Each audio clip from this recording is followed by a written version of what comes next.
Hey everybody, welcome to the wonderful world of Remnant Radio. Today we're talking about critical race theory with my new friend Ryan. It's going to be an exciting program. You guys, stay tuned. You are watching the Remnant Radio, a crowd-funded show where we interview pastors, teachers, historians, and theologians from different churches and denominations. My name is Joshua Lewis, and this is my co-host, Michael Roundtree. Together, we want to help you break outside of your theological echo chambers. If you're interested in learning about history, theology, or the gifts of the Spirit, this is the show for you. We've got a great program for you coming up today, but before we dive into the subject matter of critical race theory, is it biblical? We want to first remind you that Remnant Radio is an entirely crowd-funded ministry. If you want to support us over here at Remnant Radio, there are ways that you can do that in the description of the video. You can give a one-time gift there on PayPal, as low, well, as any price as you want, as low or high on PayPal, or you can give on Patreon as low as $5 a month, and you get access to extra content such as live Q&As, book clubs, and then videos that we produce, like with Stephen Van Cars or Elijah Stevens or others, just short format content. Some of it's 30 minutes. The stuff that I've done with guys like Elijah and with Stephen actually happen to be hours long, but we cut them up into bite-sized chunks there on Patreon, and you can watch them over there, get extra content. Without further ado, I want to introduce you to my friend. I've been watching this guy on the TikToks. I don't know if you guys have heard of this thing, but it's very popular. And Ryan makes some great videos. Ryan, before we dive into the subject matter, tell us about yourself and your ministry for people who need to get connected with you. Yeah, well, thank you so much for having me on, Josh. It is an absolute honor and a privilege. So my name is Ryan Martin. I run Unsafe Media, just launched it on YouTube, and I launched a couple months ago on TikTok. And basically what we're trying to do is help people think better, more logically, more philosophically, and even morally about the most important ideas that are shaping our times, shaping our discourse. So that includes things like abortion, critical race theory, theology, just sort of fill in the blank, feminism, any sort of hot button topic that drives the types of ideas that shape our choices. We're going to try to address those as best we can with really in-depth content. Yeah, man, and I've loved the content that you've produced there. You do a lot of content there talking about abortion, critical race theory, and like you said, a lot of those hot button issues. You just released you released your first video there on YouTube, and I want to encourage you guys, if you haven't already, I don't know how many subscribers you got over there on the channel since you just released your first video, but you need to go over there, check out Unsafe Media. Go subscribe to that channel. At the end of this video, I'm going to take a link from his channel and put it into the description, or I'll add an info card up here. So you guys go subscribe to that, because I really believe in what Ryan is doing over there. So you should go check out his content. Hey, let's talk about critical race theory. Why is this important? Why are we talking about it today? Yeah, well, so critical race theory is the philosophy that underlies basically all of our discourse on race, and has since about the 70s, or it wasn't nearly that influential then, but it's been growing since the 70s. The more radical movements inside of the civil rights movement were always influenced by these types of ideas, but they've been more so codified and sort of set in stone over the last 20, 30 years, especially into the early 90s.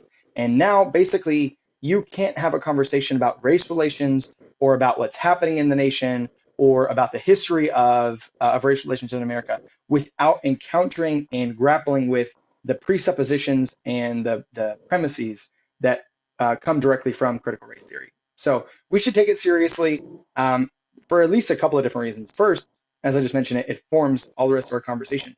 And two, as I'm gonna criticize it here in a few minutes, I want to make sure it's really clear. This is not because we shouldn't care about these issues. This isn't because we need to downplay the effect that racism has had on people of color or on Black people in our nation. That would be sinful. That would be wrong. That would be inappropriate. But what we should do is we should push away any idea that clouds the issue or that exaggerates the issue. I was listening to Dr. John McWhorter recently, being interviewed by Jordan Peterson.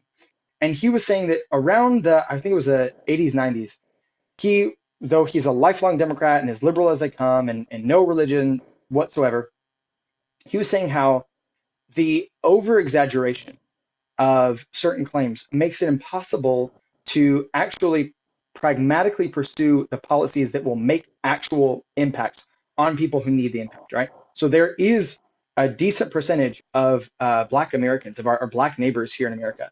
About 20% are in poverty, right? And another 10% above that are not technically in poverty, but are in really terrible situations, whether it be in really dangerous neighborhoods or just barely above the impoverished line, the poverty line. And so we need to be able to pursue policies that actually help these neighbors of ours, but we have to do it we can only do it with logic and with evidence, and with a clear, sober mind. And most of the ideas put forward by anti-racism, critical race theory, this whole family of ideas, only serve to inflame, divide, and actually obscure the solutions that would help. Okay, so there was a book I read recently. I was listening to a Joe Rogan podcast, actually on the way to Oklahoma to work with Michael, and there was this guy he was interviewing, and he talked about this book that he just wrote on San Francisco, and it's about the homeless epidemic in San Francisco. And the politicians there in San Francisco are saying, these are the things that we have to do to solve this issue. And what happens is, like, the issue is it actually matters, right? There's actually homeless people out there who are actually hurting. But the solutions that they were giving were like, never ask them to do anything, never check them, never vet them. And this guy who had spent time studying homelessness in Portland and in Austin and various different regions that had even better climates than San Francisco at the time. Well, climates still are better, but they were able to reduce homelessness because they required things of the homeless. They checked the homeless. They started doing these sorts of things. But the political system in San Francisco had already created this narrative that to do such things like that would actually solve the problem would actually be discriminatory in some way. So they weren't able to take those steps forward. So it sounds like what you're saying is the issues behind critical race theory, the pain that's actually being felt in those spaces, we don't want to turn a blind eye to, but we don't think the solutions from critical race theory that are being espoused by critical race theory are actually helpful. Am I hearing what you're saying correctly? Yeah, you hit the nail on the head. Not only are they not helpful, but many of them actually exacerbate the problem. Let's go back to the homelessness problem. One of the chief driving factors in certain areas like San Francisco not having enough homes are things like rent control, right? So whenever you cap the amount of money that a business can make or somebody can make on making homes, there's less incentive to make homes, right? So then you get a housing shortage. But the intention behind it is so good. The intention is to make it more possible and more available for people to get into homes, get into apartments, and it has the exact opposite impact, right? In every other field, whether it be say medicine. In medicine, we would never recommend every pill for every single any one pill for every single person, because there are side effects, there are contraindications, and we know that sometimes you intend one thing, but you get an unintended consequence that's so bad that it makes it not worth whatever the course of action was. And yet, when it comes to issues like sociology, when it comes to issues like critical race theory, if you simply say, man, I really care about that issue that you're bringing up, I really care about Black incarceration, I really care about Black victimization, I really care about the fact that 7,000 Black people are murdered every single year, and I would love to see that number decrease. Half of everybody that's murdered is Black in America. That's insane, given the fact that they are 13% of the population. And then you say, I don't think the solution you have put forward will actually accomplish that end. You're immediately lambasted as though you don't care about the problem. And of course, that's not only unproductive, it's just wrong. Okay, so this isn't about terms, because I think we agree on the terms, on what's being claimed here. It's really the process, the outcomes that we're actually trying to see different. We agree incarceration rates. We agree that poverty lines, like you mentioned, all these different issues that you mentioned earlier. With these, as Christians, we should have felt needs in these areas. We should feel compassion. We should feel the want to help and care for people in these situations. But the positions of critical race theory, you don't think are rightful in their help of those issues. So let's ask this next question, I suppose. What is critical race theory? What are the major tenets of critical race theory? That way, for people who somehow have been living under a rock, I mean, also maybe they haven't been living under a rock. People just kind of throw this term around all the time, and oftentimes they're not throwing it around accurately. So define this for us, for people who are listening. Yeah, this is for whatever reason, this is a very difficult conversation, a very difficult topic. Philosophers for time in memoriam write in ways that make it very inaccessible to the average reader. And this can be extremely frustrating for anybody who's just trying to get a general understanding of what's going on, what's being discussed. The critical race theorists, it started with Derek Bell. of course, he was picking up the mantle of other people, but he was sort of, and largely is recognized as the founder of critical race theory.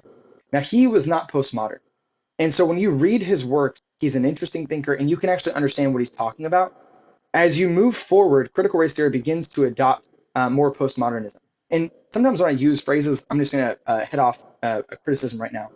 When I use the term Marxism, or I use the term postmodernism, that is not intended in any way to be it by itself a criticism. Okay, this is not like we're not going to wave it away like, oh well, it's just a Marxist theory, or oh, it's just postmodern. I'm saying that because in the academic literature, they identify themselves as Marxist and postmodern. Now, if you yourself are, say you're a conservative and you're listening, and you go, oh well, they're Marxist, and you kind of puff up your chest and you feel good to dismiss them, I just want to encourage you, could you actually articulate what's wrong with Marxism? Do you have an actual argument against it, or is it just that everybody you know doesn't like it? It's important for us not to have knee-jerk reactions. I think Marxism is wrong. I think it's a dangerous idea, but I've taken the time. I didn't really understand it for a while, and then I had to take the time and sort of understand it. So I'm going to try to explain what critical race theory is, and I'm going to use these terms because that's what they are. They are critical race theory is a Marxist ideology. It is a postmodern ideology, at least as it is right now. But let me see if I can put some meat on the bones. So what does that mean? So let me go back to Marx and explain his basic theory, and then you'll see exactly how it plays out today. So for Marx, he saw the world, and I can even just give you a quote here. He saw the world as being broken up into basically just two groups. He says this in basically the opening line of the Communist Manifesto. The history of all hitherto existing society is the history of class struggle. In a word, oppressor and oppressed. So anytime you have sort of a reductionistic view of all of human history, you don't see it as the unique combination of different blessings and burdens, benefits and privileges, and oppression, that these all work together in conjunction with individual decision making and community values, and right, it's this unbelievably complex system. But for Marx, he boiled it down. No, that's all you're obfuscating with all the things you just said. Really, it boils down to this: it's oppression. It's oppressor class versus oppressed class. And for him, he called that the bourgeoisie and the proletariat. The proletariat, yeah. Yeah, which is the owners and the workers, the capitalists and the labor. Now, he had a very particular view about the scientific, almost fatalistic direction that society would run in. That's when we move forward a few years into what we call the cultural Marxists. Now, I'm speaking in very broad terms. I know I have scholars listening in, and they're like, well, but hold on, cultural and neo-Marxists are a little bit different for these shades of, and I'm obviously going to be having to gloss over a little bit of nuance, but for the sake of the conversation, for the sake of the time limit, we move forward, and the Marxists are perplexed. They don't know why the communist revolution that Marx predicted had only taken place in certain countries and not in others. And so they started theorizing that it had a lot to do with culture, which is where you get the idea of cultural Marxism. So they started applying this oppressor-oppressed divide in very interesting ways to our culture as opposed to simply our economic system. And then if you take that one step further, you go from cultural Marxism to the 70s, 80s, 90s. Then you get to critical legal studies, or critical theory, critical legal studies, and then the critical race theory.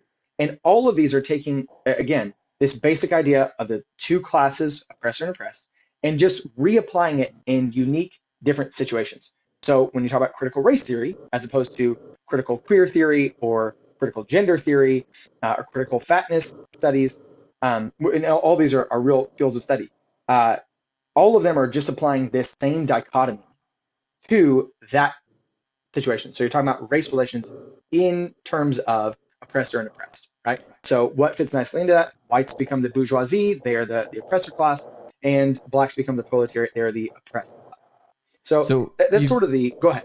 You've got this in every sphere of culture right now, right? You've got anyone who on any level has, because again, this is not to say this is the way culture is doing it and this is the way the media is doing it, but this is inherently the Marxist idea is that there are two different groups. One that succeed, and they have to succeed through oppression, right? Yes. I think that illustration, I think that someone gave, it might have been Shapiro once upon a time, but he talked about like there's three guys in a room, and one of them has $5 and the other two guys have $1. The assumption is that the guy who has $5 got that $5 through coercion and manipulation of the other two. Whereas, Mhm. you listen to guys like Peterson, and it's not exactly the way that things like that work. If you have a chimpanzee out there and he gets a piece of cake and he's able to beat up the other monkeys, to get the cake that he wants, the other monkeys get irate. They get really, really angry, and they're going to wait for one day for the big monkey at the top who's oppressing them to get sick, and they're going to slaughter him. Mhm. And that's not the way that typically ruling classes survive very long. In fact, the way that historically they've survived is by being the benevolent dictator, the one who cares for the needs of the people in order to stay in power. Which is an interesting thing to even think of this in terms of power clauses, right? I am powerful, therefore I must have taken advantage of you to get this power. So they're doing this in every single system. You mentioned critical sex theory, so men versus women. It seems as if those things have been pitted against each other.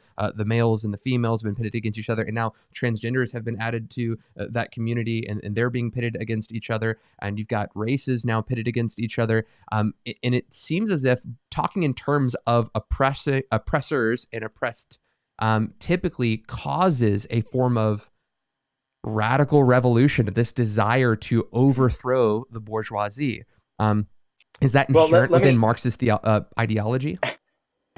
It's funny you should ask, right? So my very next bullet point. So this comes from now section 2 of the Communist Manifesto, and this is the second quote I have. He lays out three, Marx and Engels do, three chief aims, immediate aims of communism. He says this: the immediate aim of communists is the same as that of all other proletariat parties. Here are your three things. Number one, the formation of the proletariat into a class. Number two, the overthrow of the bourgeois supremacy. And number three, the conquest of political power by the proletariat.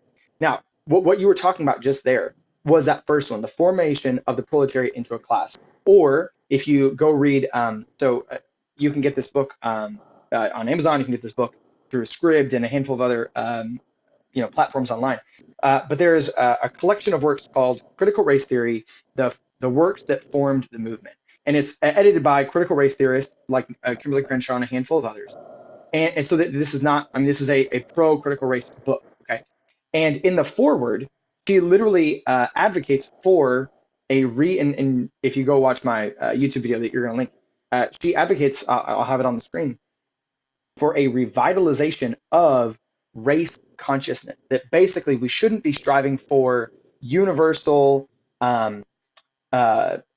human attributes, things like the imago Dei, the image of God, things that actually level us or treat us all as equal. We shouldn't be striving for that. Rather, we should be pursuing a politics of identity. So the critical race theorists are very for, and again, this is not a criticism, this is just an explanation of what they want. They're very for everybody thinking of themselves in terms of intersectional classes.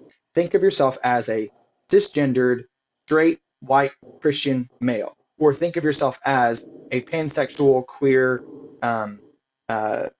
Underwater basket weaver. There you go. Sure. You should think of yourself that way, and it's because, and again, she says this in Mapping the Margins, which is in that book, which is one of the more seminal works in critical race theory. She says that it is only that we should pursue these identity politics because they afford us the political power. While and people will go, don't you know in critical race theory that they believe that race isn't real and it's a social construct? That's absolutely true, which I'm very, very sympathetic toward. But the solution I would then want to say is something like, well, then we should put significantly less value on it. We should talk about it significantly less.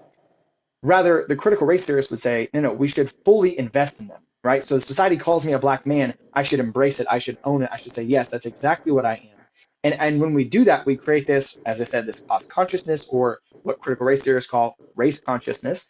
And this affords you the political power and the political clout to then reshape society in what you think is an equitable and just way. It's interesting. There are critical theories that are emerging in the comment section right now. David McGuire says there's obviously critical beard theory. Trevor suggests that Michael Roundtree is being oppressed by Michael Miller and by myself per critical beard theory because our beard is superior. So Michael Roundtree's beard must be oppressed by our beards. I think that is both funny and true. Michael, if you're watching, I love you, but your Sorry, beard needs Josh. help. I think I lost you. Uh, I'm not uh, sure. I was just making fun of my co-host, and he was not here to defend himself. I am for sure still here. I think maybe your headphones lost audio. You came back in. I got you. Okay, cool. Yeah, I think I just lost you on the headphones there. Yeah, just making fun of Michael Roundtree. You didn't miss too much. Okay. That's great. So back to the questions. What? So we said, okay, what is critical race theory? You talked about Marxist ideologies of class systems. Is there anything else that is inside the critical race theory bubble that we need to identify as this is within their scope? What are talking points within critical race theory? Yeah. So let me add in just one more sort of corporate. So if you think of it as like a two-legged stool, so you've got Marxism on one hand, and then you've got postmodernism on the other. Now, people will say, but postmodernism is very against meta-narratives, and critical race theory is a meta-narrative. That's true, but postmodernism has never, the strong suit of postmodernism has never been its logical consistency. While it's against meta-narratives, it is a meta-narrative about meta-narratives. It's self-defeating, if that makes sense.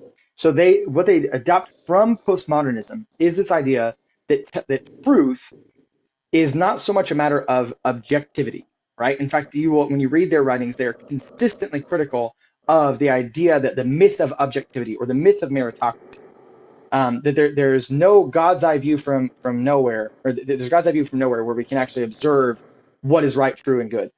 And so what is true? And the postmoderns would say it's all a matter of power dynamics. Do you have the authority to say what is good and true? If you do, right, then that's what becomes true. And so where they meet, where the Marxists and the postmoderns meet, is to say, listen, we need to use these postmodern tools of telling counter narratives and revisionist history. And again, I know it sounds like I'm criticizing when I say they believe in revisionist history. That's just the phrase they use. Okay, they use these tools to then combat what I would recommend, which is careful, analytic, data-driven statistical analyses of situations on the ground. Now, that's the other pillar. So then let's go to some of the kind of common beliefs or common propositions that you will find in critical race theory. So first, you'll hear that racism, and this is probably in every single book on it, racism is not a divergence from the norm, it is the norm. Racism is the foundational organizing principle for society, and especially that for American society. Second is the idea that race is intractable, that you can't get rid of it. Derek Bell's book, his first and most famous book is called Faces at the Bottom of the Well. And the subtitle is The Permanence of Racism. And he advocates for, and this is where he diverges a little bit from modern CRT theorists, is he says basically we just have to accept it. We just have to go, all right, blacks are never going to get ahead. It's permanent. There's no way to fix it. We just need to, in one final act of defiance, embrace it and just own it. Other anti-racists would disagree with that level of pessimism and would say, no, we can fix it. But what you will find in all of them that's common with Derek Bell is they will exaggerate to the extreme the degree to which racism plays a role in what we see on the ground. So one quick example. There has never been one allegation that in the Michael Brown shooting, very famous shooting, it was the beginning of the Hands Up, Don't Shoot, and it was the second major Black Lives Matter incident. There's never been any sort of allegation that the officer had racist motivations. But because he was white and Michael Brown was black, there's the automatic assumption, well, that proof, he's white, he's black, that's proof alone that there's racism at play. So they will take things that don't have anything to do with race, and they will wildly exaggerate, and they'll attribute race to things that have nothing to do with it. They will take things that have something to do with race, and they'll play it up to a much bigger degree than it actually is. And things that are utterly abhorrent and absolutely terrible, and in no way can be downplayed, they will put these things on repeat. So the story of Emmett Till, you will hear, if you read the New York Times, you will come across an article about Emmett Till twice, 3 times a year. All right, it's on repeat. And so if you're a consistent reader, you're going to hear about Emmett Till over the course of years. You're going to hear about him 20, 30 times. So the Tulsa massacre, we hear about it consistently. They pick the most inflammatory and depraved moments in American history, and they put them on repeat without, again, as a counter narrative. They're not, their goal, and I'm saying this as best I can to represent them well, is not to accurately exegete history as to say, okay, here is the precise analytic statistical cause, this much racism caused this much disparity. Rather, it's to spin counter, spin is maybe a derogatory term. It's to tell counter narratives to help maybe round out and maybe change our, well, not maybe, to change radically our vision of the nation and the structures that it's built on. Does that make sense? So racism is intractable. It's not aberrant, but it is the fundamental organizing principle. The idea that we should be race conscious instead of colorblind. This is in almost all their writing.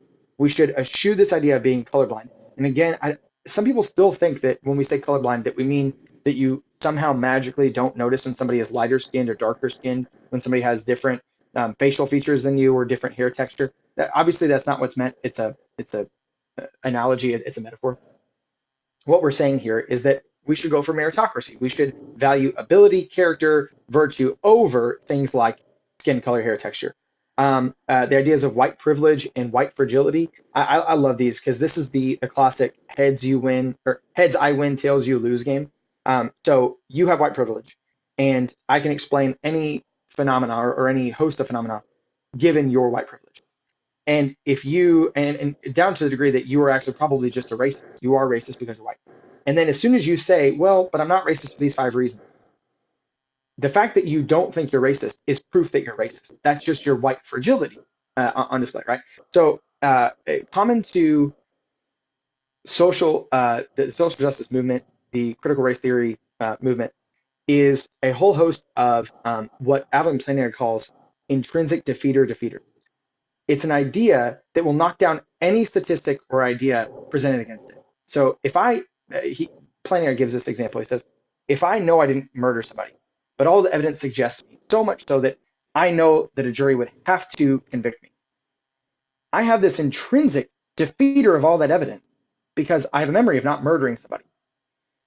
The entire project of critical race theory is shot through with these types of intrinsic defeater. When you present evidence, that itself can be evidence against you, right? Just a couple more. The importance of lived experience. You couldn't understand. Your facts don't matter. This is one of those intrinsic defeaters. Your evidence doesn't matter when you say that say minimum wage programs don't work, or that Josh, help me out here. Hiring people based on their skin color. So when we say, well, like, what are options for affirmative actions and things like this? I was just losing the word affirmative action. Yeah, so hunting for that word. I'm sorry, left you hanging there too long. No, you're good. So say you present some evidence against affirmative action. You say, okay, it's had this unintended negative consequence.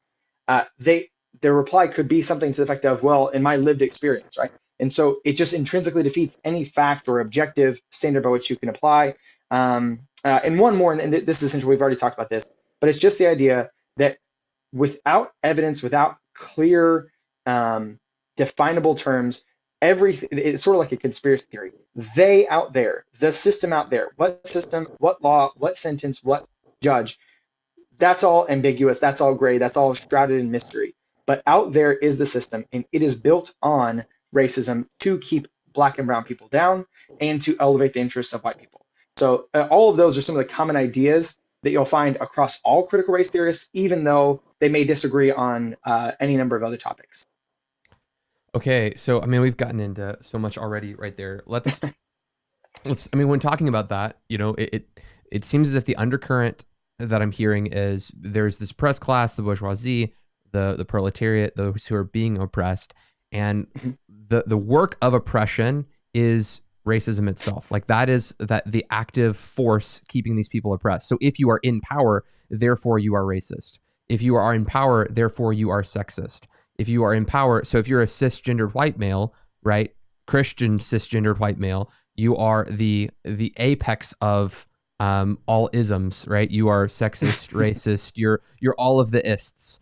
because Yeah. you are this ruling class. Where, to your point, you would say that's the Marxist ideology, where you have this internal ethic where you go, well, I know that I like women.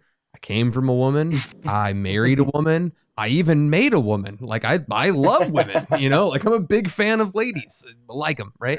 And so in my heart of hearts, I know that this isn't the case. Like I pastored for a Spanish pastor and a black pastor. I've never actually worked for a white pastor before. And I'm sitting here going, I'm the racist white guy who hates ladies. Like, why is that the case? But this is the narrative, that because these things are, because they're framed in such a way of oppressed and oppressors, that you must be this way if you happen to identify or happen to fit within the boundaries of this certain class system. Why is this? I mean, the question that I have to ask is this biblical for the sake of the conversation?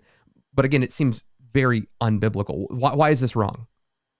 You guys have had Leighton Flowers on before, and he said something one time that stuck with me so powerfully.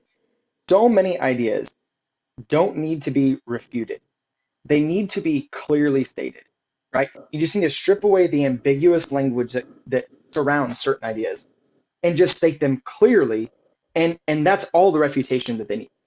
So when you say something like, you are a part of a class and you have certain qualifications purely based on your genetics, purely based on your sexual orientation, I think most of us have an intrinsic, our reductio ad absurdum alarm goes off, right? Like, okay, that's absurd. That's nonsense. Of course, I think we call that racism when you attribute to somebody based on their race or their skin color something that isn't, a moral defect, right? So it's obviously unbiblical in at least a handful of different ways.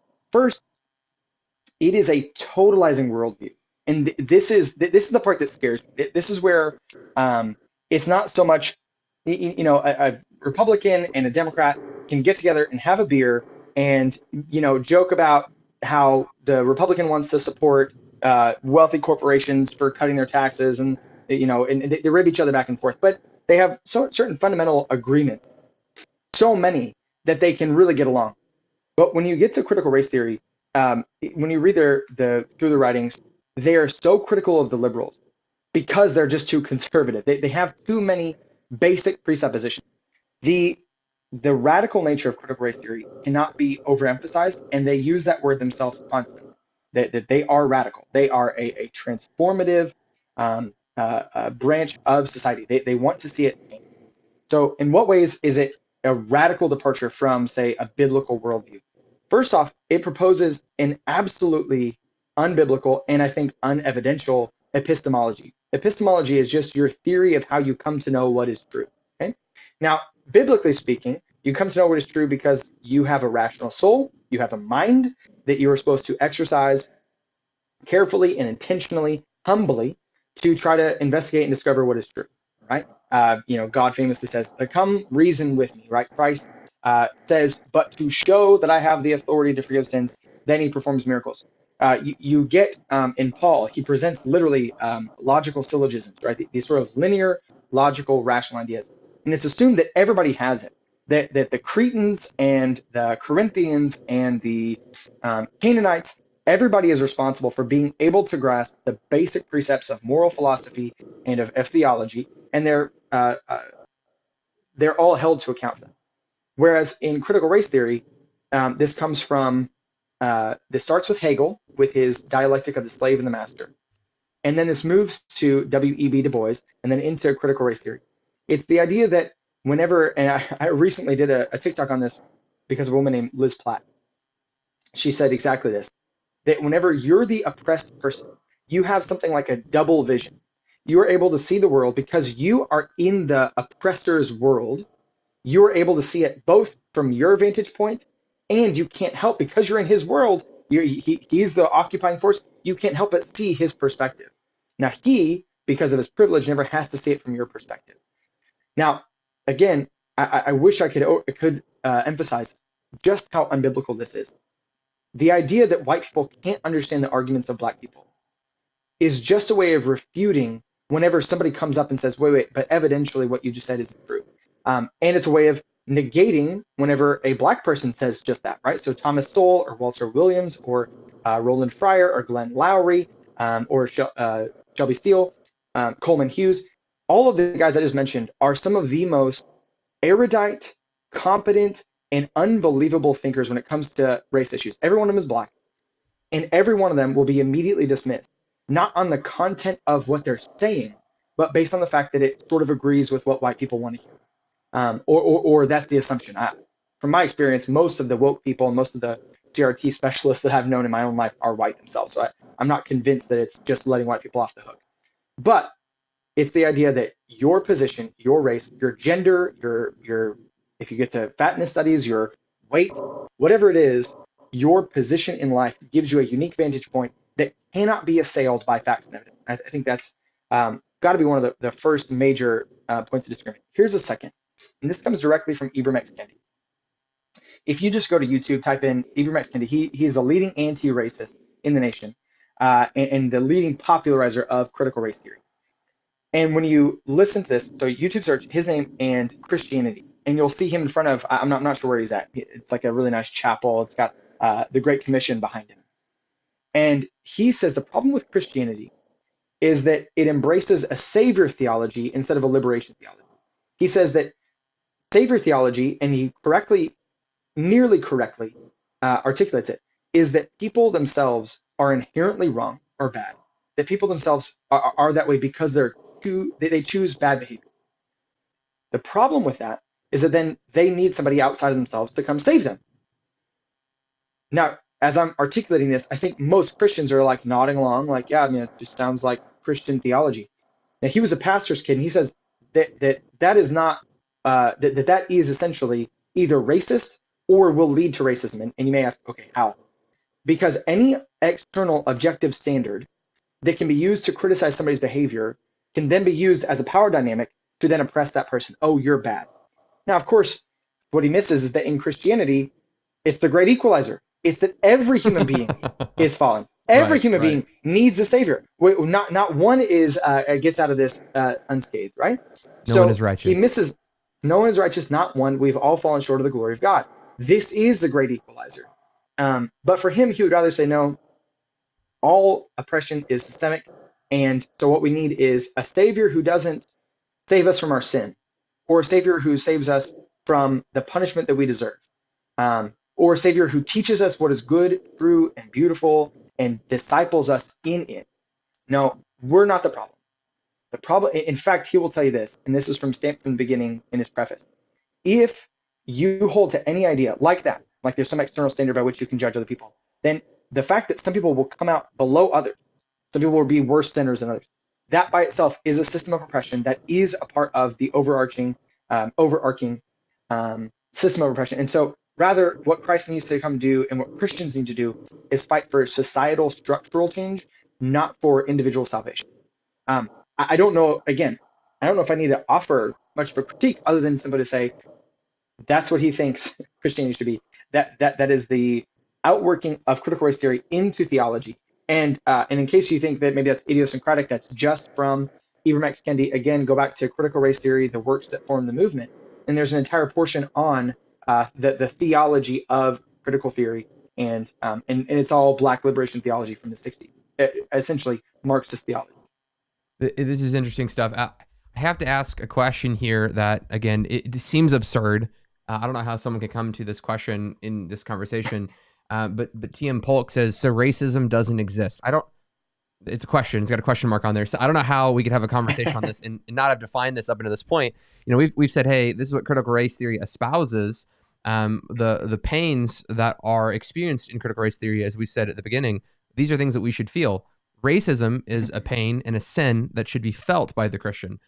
We should do something about it. We just don't think that what is being offered by critical race theory is the appropriate response. So maybe I should give you an opportunity there, Ryan. Can you explain to us what is racism? Give us a biblical worldview, biblical definition of how the Christian should think of racism so that we can frame this and contrast this against what critical race theory is claiming is racist. I mean, all you have to do is be in the oppressor class, and you are therefore racist.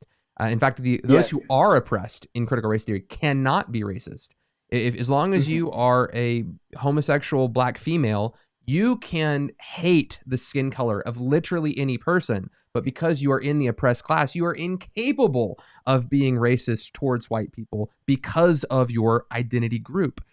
According to the critical race theory bunch. So we would just say we utterly deny that interpretation of what racism is. What would be that biblical worldview of what racism is, Ryan?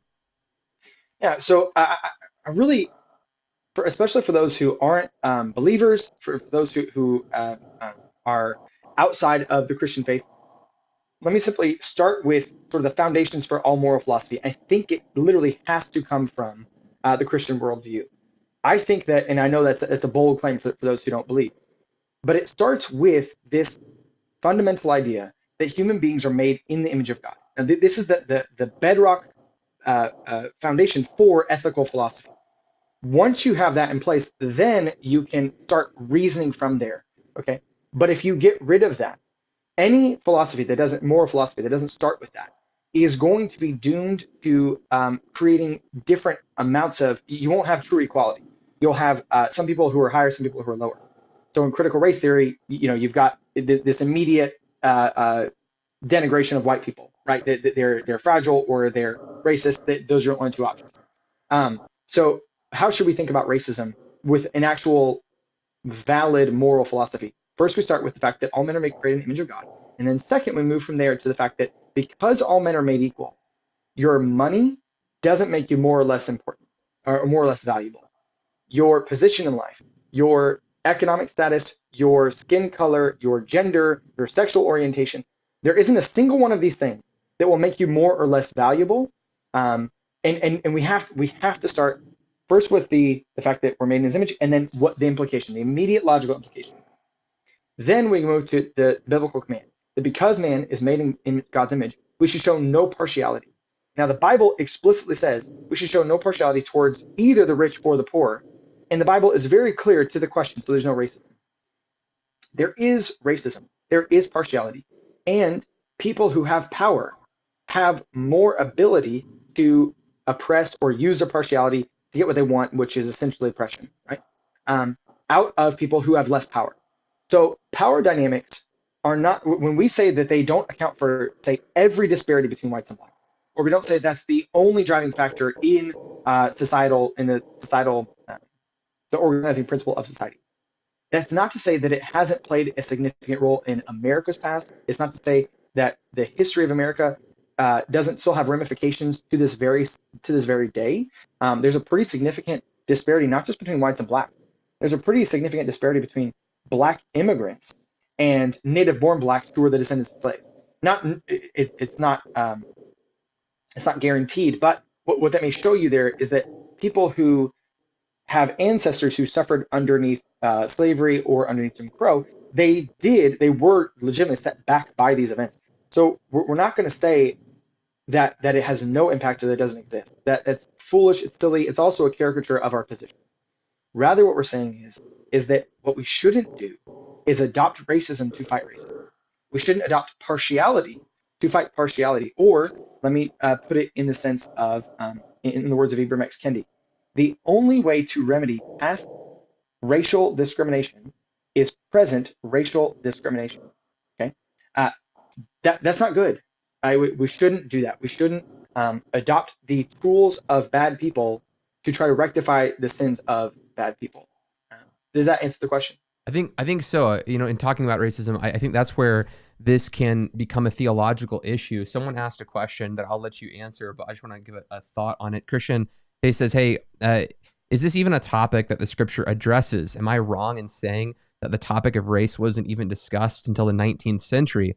I thought I read that somewhere, and I think that you might be onto something there, Christian. I'll let Ryan answer that question, but before I do, I would just say that this is an important issue. If we think of those frameworks of racism that I just mentioned there, Ryan and I would both agree that racism is unbiblical. It is a sin. It causes you to stand guilty before God. And in 1 John, he says, hey, if you hate your brother and you say you love God, you're a liar and the truth isn't in you. So if you're looking at an individual based off of their skin color and saying you are racist, then or no, based on their skin color, you hate them, you are racist. You've committed sin. You must stop doing that. Repent, believe in Jesus, right? Don't act that way. But if you hold to critical race theory, those who are of oppressor classes can never repent of their racism. They are inherently racist because of their status, because of who they are as a person, because of their identity.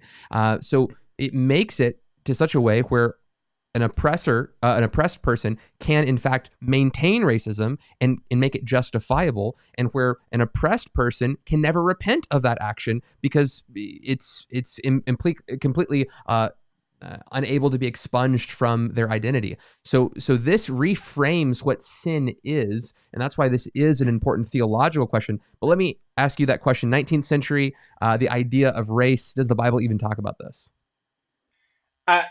So the Bible, I think, gives a better framing of it than our current discourse does. So the idea, first off, I want to disabuse the premise of the question. The question is like, does the Bible talk about race in the way that we talk about it? Nobody talks about race in a consistent way and never has. There isn't one single conception of race, and what we're talking about right now is not new, but it's newer in terms of sociology. It's probably 30, 40 years old.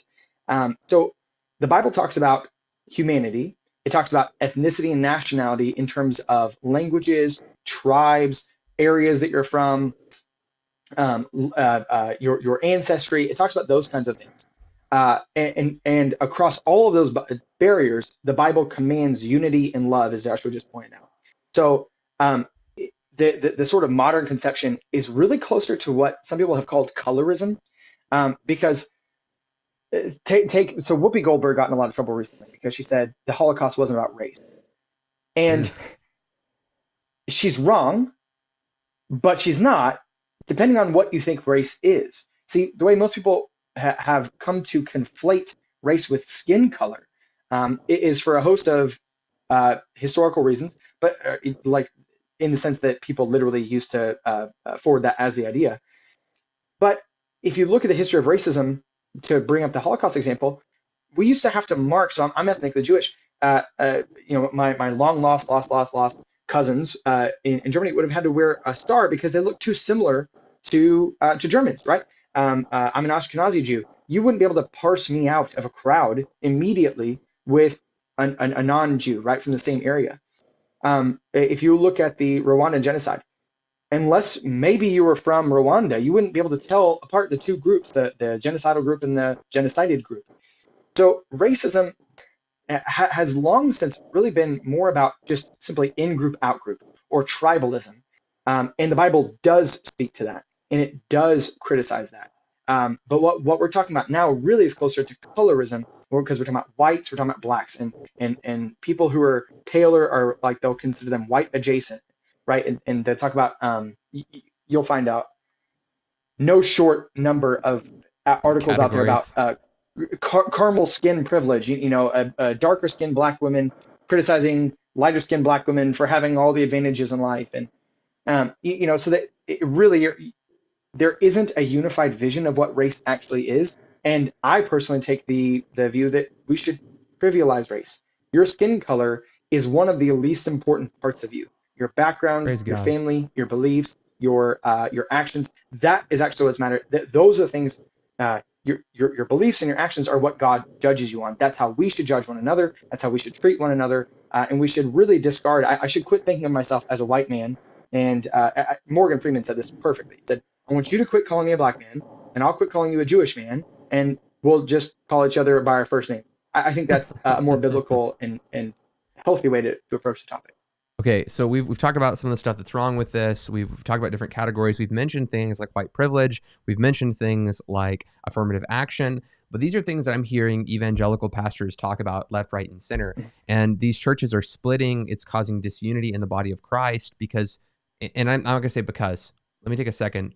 I think that these are actual concerns that people have, and they're legitimate concerns, and people can feel those concerns. I do think, though, because of the over-politicization of these things, they're not hearing their pastors, and oftentimes are creating more unnecessary division inside of their local church. That's a pause. I agree with everything you've set up into this video, right? So I just want to be very clear. When your assessment of critical race theory, I can just say yes and amen. This is unbiblical. This is wrong. This creates oppressor classes. It's got some Marxist ideology deeply underpinned in it. It redefines racism and sin. These are all things I can 100% agree on, okay? But when it comes to pastors who get up there and say, okay, I'm white, and I realize statistically speaking, I've had more opportunities as a white guy to do this than my black brothers in the church, and I want to help them get jobs to pastor. Or, that affirms two of those positions, white privilege and trying to help other people, right? Should we be trying to run for the doors? Should we be calling these guys woke heretics? Like, what do we do in response to this? Because that's really where the rubber meets the road in Christian communities. Mm-hmm. Yeah, it's a huge, there's several questions kind of wrapped up in there. Let me first start by saying this. I've done my best to represent critical race theory, and I've presented some criticism. There are some things in critical race theory that are, or that are at least talked about among critical race theorists that are undeniable, or that are actually pretty keen insights that I always tell my kids, whenever I'm like talking to like a Bible study class or whatever, I'll tell them like, hey, prove to me that there are other people in the world, right? And you can't. Well, what am I referencing? I'm referencing this crazy philosophy called solipsism, right? Where you're skeptical of everything. I can't prove the microphone exists, you exist, maybe I'm just a brain in a vat somewhere, and I can't prove it. And so there's something really fundamental. There's a keen insight, and so such a crazy and wild philosophy. It's the same with critical race theory. You can come to really important realizations by studying people that you fundamentally disagree with. I disagree with Marx. I'm not. There are things I learn or I'm deepening my understanding by reading through them. So let's take now to a couple of the questions that you proposed. Let's say white privilege. If by white privilege you simply mean certain white people, and that's important to denote, it's not all white people, but that certain white people have statistically, or just not on averages, but them individually have had more opportunities than some black people. And whenever you then try to balance that algorithmically, you'll find that more white people have more opportunities than black people. I think there's nothing wrong with that fact. I mean, it's probably just a fact. But what the problem comes in is when you take that statistic and then you apply it to the individual, and you say, well, this guy's white and that guy's black, and that means by definition, this guy has privilege, that guy doesn't, right? That's a leap in logic. It's actually a non sequitur, right? A statistical generality doesn't apply to the individuals in the data set. So you have a wealthy black guy who has two parents and comes from a thriving church and went to an all-black seminary, and his parents are famous. And so say T.D. Jakes' son, or John Gray's son, or just any other very famous, okay, that guy's going to have a lot more privilege, say getting a pastorate job, than say a white guy who came to Christ late in life, who was raised by alcoholic parents, and or a single alcoholic parent, another one abandoned them, right? So you have to be really careful there. So if that pastor says, hey, I know I've had a ton of privileges, I want to make sure I share that privilege with other people, that sounds fantastic. What does he mean by share that privilege, right? What does he mean? Does he mean decreasing the qualifications? Which I believe I heard Matt Chandler, but it may have been another pastor at some point, say they would take a black man at a 6 out of 10 over a white man who is a 7 out of 10 in terms of bringing the word of God, so that he could try to level the playing field. And that's where they've jumped the shark. And again, it's a non sequitur. Trying to share the blessings of privilege does not mean you have to decrease the qualifications of somebody to fulfill a position. And this isn't good for people who are the beneficiaries of it. I was listening to, so I mentioned her name, Kimberly Crenshaw is one of the founding members of CRT. She's the one who coins intersectionality and a handful of other things. She has a podcast called The Importance of Intersectionality, or something like that. Intersectionality Matters. And she is hosting one of the most famous journalists of all time, Soledad O'Brien. And Soledad O'Brien and Crenshaw are talking about the importance of affirmative action. And then O'Brien tells a story that when she got to CNN, she overheard people talking about the new diversity hire. And her ears perked up because she was like kind of curious to hear the gossip. And then her her heart sank because she realized they got quiet when she got close. She realized they were talking about her. And this is a real serious cost of affirmative action, is that it does cast a light over those who actually achieve, because there's always the question, well, were they really a 6 instead of a 7? Did they overlook somebody who could have pastored this church better, or could have been a better manager at this position? And so every time every pastor's going to misspeak, right? And they're going to mess something up. They're going to poorly exegete something. Now the congregation's thinking, so when he blew it, was it because he wasn't actually qualified? And again, that's not racism, because they don't care that he's black. But now they're caring about his qualification because you told everybody that you're comfortable decreasing the qualification for them. So I think it's fine to sort of borrow some of the facts or the valid information or perspectives that CRT brings to light and makes known. But what do you do with that? Do you follow it to logical and carefully constructed policies, or do you follow them down the primrose path through full-blown affirmative action where you decrease qualifications and therefore you decrease the quality of your output? In church, it would be the dividing of the word of God, probably the most important job a pastor has, is going to be now worse because of this ideology, right? But that doesn't mean that we have to eschew every single insight. And so I think you had brought up to me Acts chapter 6. People bring up Acts 6. So in Acts 6, there's in the early church, the Hellenistic Jews. These are Jews who are ethnically Jewish, but have adopted Greek culture, so they don't speak Hebrew or anything like that. The widows from that group in the church are being overlooked in the distributions of food, right? So they're basically on welfare, and they're not getting what they're due. And the apostles say, choose from among yourself some men who will make sure that this happens, that they make sure everybody gets taken care of. And they pick Hellenistic Jews. Now, the assumption there, people say, is, oh, well, that's affirmative action. Well, except for in that passage, it explicitly says they have to be men who are fully qualified.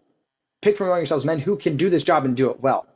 So if we want to say, hey, in this neighborhood, we've got, it's 80% black people. We want the police force to be black people, but not just black people. We want them to be primarily people from this location who know these streets, who know the dealers, or they know the shady areas and the not shady areas. They know the slang, and they know what words not to use. They know how to look out for you best. I mean, that makes perfect sense. It's just saying certain people have insight into their local communities.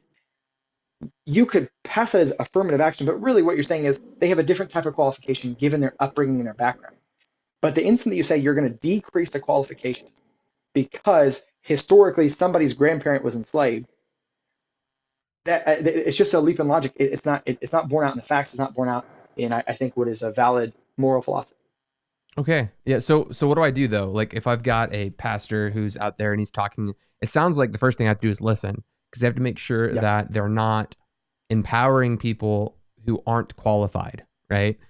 For some kind of, internal virtue that might be like, paved with good intentions, but a virtue that in fact is not actually helping anyone. It's putting people in harm's way. So first of all, I have to listen, right? What happens if I determine like, hey, this guy is actually empowering people who are still good, but maybe not the best, because of this worldview? Like, should it shake me to my core? Should I split? Should I, start a blog and start writing against these guys? Like, what is the appropriate level of response? Well, so I think a lot of people who are interested in this conversation, who care about critical race theory, I think there's a sort of reactionary nature to them. I feel it in my own soul. So I'm speaking here from somebody who identifies this way. There is a certain sense, like if you found out that your pastor watched CNN, there is a contingent of Christians who would immediately leave the church, right? Right. That's it. That's all I need to know. That's it. All right. So I want to tell everybody, just calm down first. All right. In your anger, do not sin. Be of sober mind. That we have to approach these issues with careful, deliberative action, careful, deliberative conversation. there is a consumerism that is common to all American culture, and of course, therefore, it permeates people who are in America and are Christians. And so we can feel that way about our church, and we can be really quick to leave churches, and that's not a good impulse. So we want to be very, very careful before we ever break fellowship with somebody. We want to make sure it's on solid grounds or really dramatic grounds, not on something flippant. Second, I want to delineate. Sometimes we want to say of somebody, oh, well, they're a critical race theorist, when the term doesn't quite apply, or they're a leftist when, I mean, they have some sympathies, they're liberal. So Charles Taylor has a really interesting way of describing this. He says there's two kind of layers. There's the social theory, and then there's the social imagination. In the social theory, that's the realm of critical race theory and what you and I are doing. We're debating ideas, and we're getting down to the very specific fine points of what drives this phenomenon, that phenomenon. But then there's a social imagination, and this is unnuanced, just sort of, it's in the air. There's a certain it's in the groundwater, right? And you just drink it. And so you just sort of absorb ideas from what's common to those around you. And so try to find out from your pastor, is this guy a critical race theorist? Is he reading about white rage and white privilege and systemic racism, and he reads none of the counter arguments, and he couldn't even articulate them and fill in the blank, right? Yeah. Is he all the way to one side where he's on the theory side? Or is it simply that he's got a lot of black friends, and he sees that sometimes in life, it seemed like his life went a little bit better than theirs. And so he's sympathetic to the claims of white privilege and whatever else. And so he's just trying to do a good job. He's like, no, 6 out of 10 is a good enough job for anybody to be a pastor. And so I don't need Charles Spurgeon. And like, his justification may be significantly more rational, right?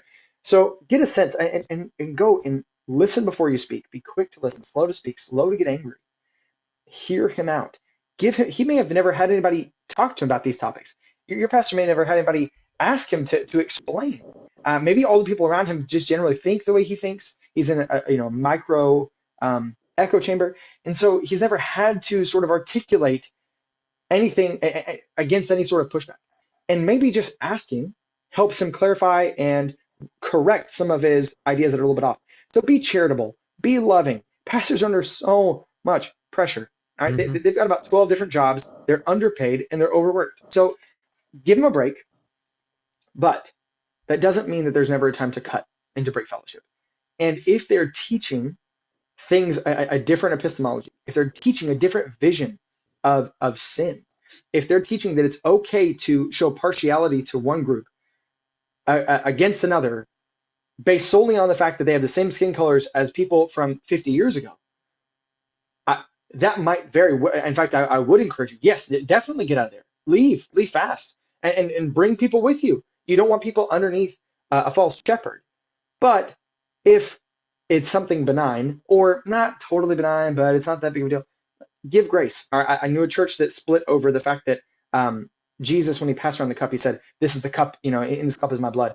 And the church had adopted those little baby communion cups. And they're like, it says one cup, not many cups. And huge hullabaloo, split into two, right? We don't want to be those guys, all right? We don't want to be the church that splits over small things. And if the guy they hire is super qualified, but you know that you don't really like their motivation, I don't think that means that you have to leave. In fact, I think you would not leave in that situation. If he's unqualified, if the teaching is unbiblical, then absolutely leave. So really case-by-case basis, sort of determine just how bad it is. Yeah, that's great. Trevor asked an interesting question. He said, hey, why the double standard? He's talking to me on this one. He says, why not haul the pastor in front of the elders like you would for I think he meant the judge's sin of a lay member, like if a lay person had committed a sin. Well, I think what Ryan is suggesting here, and I actually agree with, is that we need to verify that this is in fact sin. That's why Matthew 18 suggests that we don't just snag some random layperson and drag them in front of the church. We actually confront them directly and privately, and then we bring someone else with us. And when we bring someone else with us that second time to bring that accusation or correction. The whole idea is that this person is supposed to be mediating. Maybe you're out of your mind. Maybe you think the accusation the other person has isn't a valid thing. Like they're not really in sin. You're misunderstanding what they're saying. That third party is supposed to help mitigate that conversation, mediate that conversation in finding out what is going on, and then it is to result in excommunication. And I think Ryan is suggesting that we actually do the same thing. We go to our pastor. We learn from our pastor. What is it exactly that you are saying when you say these things? And then bring someone else with you. Maybe you're out of line. Maybe you're just kind of loose with your terms and you're not understanding things properly. And you have a community telling you, no, you're actually wrong about this. And it's like, okay, well, maybe I'm the one who needs to kind of, freshen up on my terms and biblical theology. We need to have a sense of humility. We don't just snag some person and throw them up in front of the congregation and practice Matthew 18. We don't step to number 3 the second we suspect something is wrong. We actually go through the practice of Matthew 18, all of those due diligence to make sure that the person that is receiving punishment fits the crime that is believed to be committed. Ryan, we've already gone over our 1 hour time slot. I'll give you a moment. You can kind of give a closing thought where you can kind of wrap up one thing that you want people thinking about critical race theory, books that you want to read, or maybe you would just prefer to touch on something that we didn't touch that we planned on covering. So entirely up to you. Take as much time as you need. Toss it over to you for a closing thought or something that you want to cover that we didn't have time to. Yeah, I appreciate it. Let me, this is the part, because we spend so much time, and this is something I'll be working on my own channel over the next few years, is because we spend so much time debunking these terrible ideas, which they need to be debunked, it then shortchanges us. And then it's like, well, then what's the actual solution? I want to encourage everyone to, whenever it comes to voting, which really is where a lot of this plays out. A lot of this plays out in terms of who you're going to vote for when it comes to politics, or when it comes to evaluating your firm. You probably work for a company. I'm sure they'll have some sort of training at some point. Whenever it comes to these things, I want you to try to formulate a loving, compassionate, and serious idea as to what would actually help, as opposed to race consciousness, upending the social structure, reorienting society, affirmative action. What could actually help? And there's a host of solutions that are out there. When it comes to this specific topic, we're usually talking about the third of the Black population in America that are radically underprivileged. And so for those people, they live in neighborhoods usually that are plagued with terrible schools. Well, start looking into types of local, for your sake, in your community, what are some local policies that you can forward at the next school board meeting that could help out schools like that in your area? Okay. When it comes to things like crime, some of these areas, the number one cause of death for Black men, this is only true of Black men, it's not true of any other racial group, of cause of death of Black men in America below the age, I think, of 35, it might be below the age of 25 or something like that, is murder. Murder is an unbelievable problem in certain neighborhoods. It's highly concentrated in certain areas. And so when people throw out new theoretical ideas like defund the police or whatever, be very skeptical. And they'll say, well, hold on, now there's nuance here. It doesn't really mean cutting out all police, but really it means reallocating money and that sort of deal. Be very skeptical of these and say, okay, I want to know exactly what research is going into this, because we're talking about 7,000 men killed. I would like to do something other than just a wild experiment, right?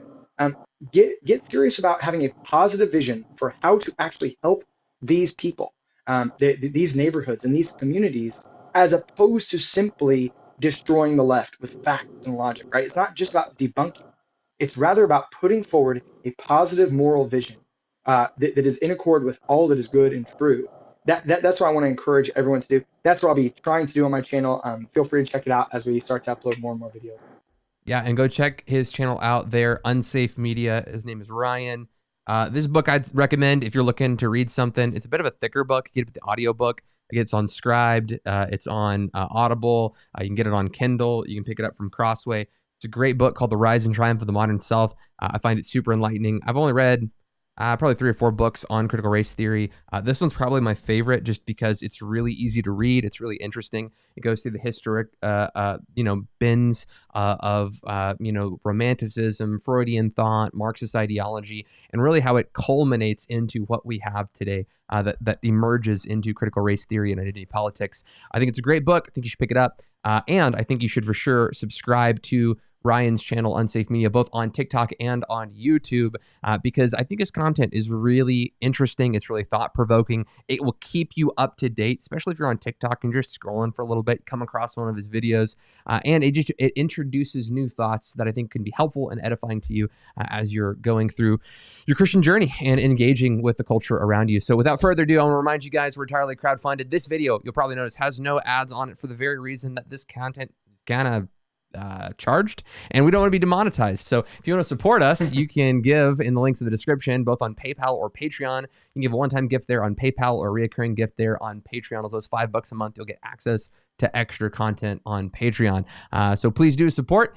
Super thankful for Ryan coming and talking with us today. I think the content was great. I really appreciate it, man.